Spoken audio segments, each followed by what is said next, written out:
محترم ناظرین، السلام علیکم ورحمۃ اللہ وبرکاتہ۔ شروع اللہ کے بابرکت نام سے جو بڑا مہربان نہایت رحم والا ہے۔ آج کی اس ویڈیو میں ہم ذکر کریں گے اس روشنی کا جو تاریکی میں امید بنتی ہے، جو رات کے سینے پر چمکتی ہے، جو خاموش رہتی ہے مگر سکھاتی بہت کچھ ہے۔ جی ہاں، آج ہم بات کریں گے چاند کی تخلیق، ایک ایسا مظہر جو صرف فلکی جسم نہیں بلکہ ایک راز ہے، ایک علامت ہے اور ایک درس ہے۔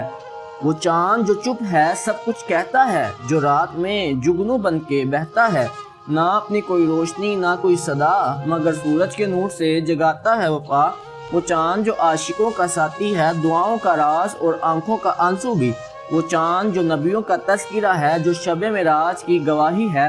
چاند جس نے دنیا کو بتایا خاموش رہ کر بھی روشنی بانٹی جا سکتی ہے۔ چاند ایک راز ہے، چاند ایک استعارہ ہے، یہ محض آسمان پر ایک سفید دائرہ نہیں بلکہ یہ ایک یاد دہانی ہے کہ اندھیرے بھی خوبصورت ہو سکتے ہیں اگر ان میں نور کا عکس ہو۔ چاند ہمیں یہ بتاتا ہے کہ روشنی دینے کے لیے خود کو جلنا ضروری نہیں، کسی عظیم نور سے جڑ جانا کافی ہے، اور یہ وہی نور ہے، نور محمدی صلی اللہ علیہ وآلہ وسلم، جس سے سارا کائناتی نظام روشن ہے۔ اے لوگو جو رات کی تنہائیوں میں چاند سے باتیں کرتے ہو، کیا آپ نے کبھی غور کیا یہ چاند آخر کیا ہے؟ یہ خاموشی سے ہر رات کیوں آتا ہے؟ یہ خود روشنی کیوں نہیں دیتا؟ یہ دل کو کیوں چھوتا ہے؟ آج ہم جانیں گے کہ وہ سب کچھ جو آپ نے چاند کے بارے میں کبھی نہ سنا ہوگا۔ قرآن و حدیث، سائنس، تصوف، فلسفہ اور اقبال، سب کی زبانی قرآن مجید میں چاند کا ذکر۔ قرآن کریم میں چاند کو نور کہا گیا جبکہ سورج کو سراج۔ اللہ تعالیٰ سورۃ نوح آیت نمبر 16 میں ارشاد فرماتے ہیں، وَجَعَلَ الْقَمَرَ فِيهِنَّ نُورًا وَجَعَلَ الشَّمْسَ سِرَاجًا، اور ہم نے چاند کو ان میں نور بنایا اور سورج کو چراغ بنایا۔ یہاں چاند نور ہے جو خود روشنی نہیں دیتا بلکہ روشنی کو عکس دیتا ہے۔ سورۃ یاسین آیت نمبر 39 میں اللہ کریم ارشاد فرماتے ہیں، وَالْقَمَرَ قَدَّرْنَاهُ مَنَازِلَ حَتَّىٰ عَادَ كَالْعُرْجُونِ الْقَدِيمِ، اور ہم نے چاند کے لیے منزلیں مقرر کی جہاں تک کہ وہ کھجور کی سوکھی شاخ کے مانند ہو جاتا ہے۔ چاند کی منازل یعنی اس کے مراحل نیو مون سے فل مون تک قرآن کی زبانی 1400 سال پہلے بیان کیے گئے۔ چاند کی تخلیق احادیث مبارکہ کی روشنی میں حضرت انس رضی اللہ تعالیٰ عنہ فرماتے ہیں کہ میں نے 14ویں کے چاند کو دیکھا، پھر رسول اللہ صلی اللہ علیہ وآلہ وسلم کے چہرہ مبارک کو دیکھا تو وہ مجھے چاند سے بھی زیادہ حسین نظر آیا۔ نبی اکرم صلی اللہ علیہ وآلہ وسلم نے چاند کے ذریعے رمضان اور عید کا تعین فرمایا جو اس کی روحانی اہمیت کو ظاہر کرتا ہے۔ چاند کی تخلیق سائنس کی روشنی میں ماہر فلکیات کے مطابق آج سے تقریباً 4.5 ارب سال پہلے زمین پر ایک بہت بڑا سیارہ ٹکرایا جسے تھیا کہا جاتا ہے۔ اس تصادم سے زمین کا ایک بڑا ٹکڑا اور تھیا کا کچھ حصہ خلا میں بکھر گیا۔ وہ ملبہ کشش سے ثقل کے ذریعے ایک ساتھ اکٹھا ہوا اور وقت کے ساتھ زمین کے گرد گھومنے والا چاند بن گیا۔ چاند کا زمین سے فاصلہ 3,84,000 کلومیٹر ہے۔ چاند زمین سے 4 گنا چھوٹا ہے اور چاند کی کشش زمین کی کشش سے 6 گنا کم ہے۔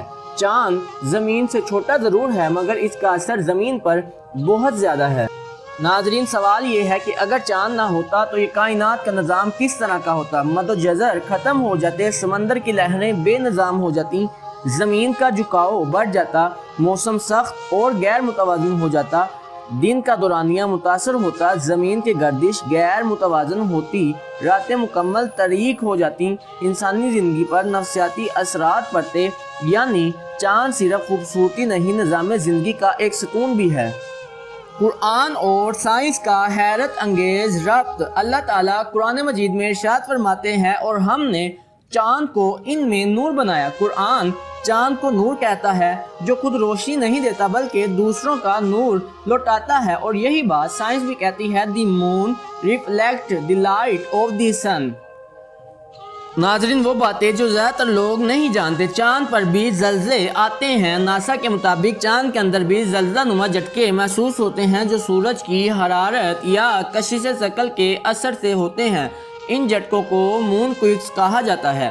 چاند پر مٹی جیسی خوشبو گن پاؤڈر جیسی ہے۔ جب اپولو 11 کے خلا دان چاند سے مٹی واپس لائے تو انہوں نے کہا اس کی خوشبو جلنے والی بارود جیسی ہے۔ چاند ہر سال زمین سے 3.8 سینٹی میٹر دور جا رہا ہے۔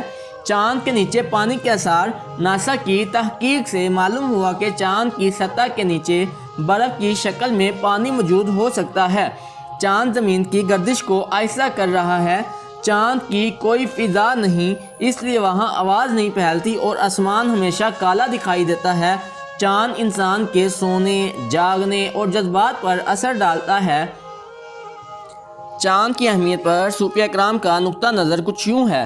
صوفیہ کرام چاند کو صرف فلکی جسم نہیں مانتے بلکہ دل کی مثال جو خود اندھیرا ہے، مگر جب عشق الہی سے روشنی آتی ہے تو چمک اٹھتا ہے۔ نور محمدی صلی اللہ علیہ وآلہ وسلم کا عکس جیسے چاند سورج کا عکس ہے، ویسے ہی رسول اکرم صلی اللہ علیہ وآلہ وسلم رب کے نور کا مظہر ہے۔ حضرت مولانا رومی رحمۃ اللہ تعالی علیہ فرماتے ہیں، چاند کی مانند بندو جو اندھیرے میں چمکتا ہے، روشنی دیتا ہے مگر خاموشی سے۔ ناظرین، چاند کی تخلیق پر علامہ اقبال کا نقطہ نظر کچھ یوں ہے۔ چاند اقبال کے ہاں جمال، حیرت اور جستجو کا استعارہ ہے۔ فلک کو کیا خبر یہ خاک ذات کیا چیز ہے، ہماری آنکھ کا تارا ہے یہ چاند نہیں۔ اقبال کہتے ہیں چاند سے آگے جہاں اور بھی ہیں، یعنی چاند منزل نہیں فکر کی سیڑھی ہے۔ ناظرین، کیا آپ جانتے ہیں کہ مجموعی طور پر ہمارے سورج کے نظام میں اب تک دریافت شدہ 300 سے زیادہ چاند ہیں، لیکن یہ تعداد وقت کے ساتھ مزید بڑھ سکتی ہے کیونکہ سائنسی مشاہدات مسلسل جاری ہیں۔ سب سے زیادہ چاند 146 زحل نامی سیارے میں موجود ہیں۔ مفسرین کے مطابق چاند کا اختتام علامہ ابن کثیر رحمۃ اللہ تعالی علیہ اس آیت کا مطلب یہ لیتے ہیں کہ چاند کی روشنی ختم کر دی جائے گی اور وہ خوفناک سیاہ دائرہ بن جائے گا۔ امام قرطبی رحمۃ اللہ تعالی علیہ خسافہ کا مطلب یہ لیتے ہیں کہ چاند اندھیرے میں چھپ جائے گا اور سورج اور چاند کو جمع کرنا مطلب یہ ہے کہ دونوں کی روشنی اور حرکت کا خاتمہ ہوگا۔ سائنسی نقطہ نظر سائنس کہتی ہے کہ چاند زمین سے سالانہ 3.8 سینٹی میٹر دور جا رہا ہے، اور قرآن کہتا ہے کہ ہم روز قیامت سورج اور چاند کو اکٹھا کر دیں گے۔ یعنی سائنس آج جس بات کی تحقیق کرتی ہے، قرآن نے 1400 سال پہلے ہی اس بات کا ذکر کر دیا۔ ایک دن ایسا آ سکتا ہے کہ وہ زمین سے اتنا دور ہو جائے کہ اس کا زمین پر اثر ختم ہو جائے گا، یا یہ وہ کسی بڑے فلکیاتی تصادم کا شکار ہو جائے۔ سائنسی مفروضے قیامت کے دن چاند کے فنا ہونے کی تصدیق کرتے ہیں، لیکن قرآن اس کا حقیقی منظر پیش کرتا ہے۔ چاند اندھیرا، ساخت، بے نور اور آخرکار فنا۔ صوفیہ کرام کا نقطہ نظر کچھ یوں ہے، چاند نور کا عکس ہے اور قیامت کے دن ہر غیر الہی نور بجھا دیا جائے گا، صرف وہی نور باقی رہے گا جو اللہ تعالیٰ کا ہوگا۔ نور السماوات والارض۔ پیارے دوستو، چاند ایک راز ہے، چاند ایک درس ہے۔ چاند ہمیں سکھاتا ہے کہ خاموشی میں بھی روشنی ہو سکتی ہے اگر نیت صاف ہو۔ اگر آپ کو یہ ویڈیو پسند آئی ہو تو لائک کریں، سبسکرائب کریں اور شیئر ضرور کریں تاکہ یہ علم پھیلتا رہے، اور کمنٹ میں درود پاک ضرور لکھیں۔ السلام علیکم ورحمۃ اللہ وبرکاتہ۔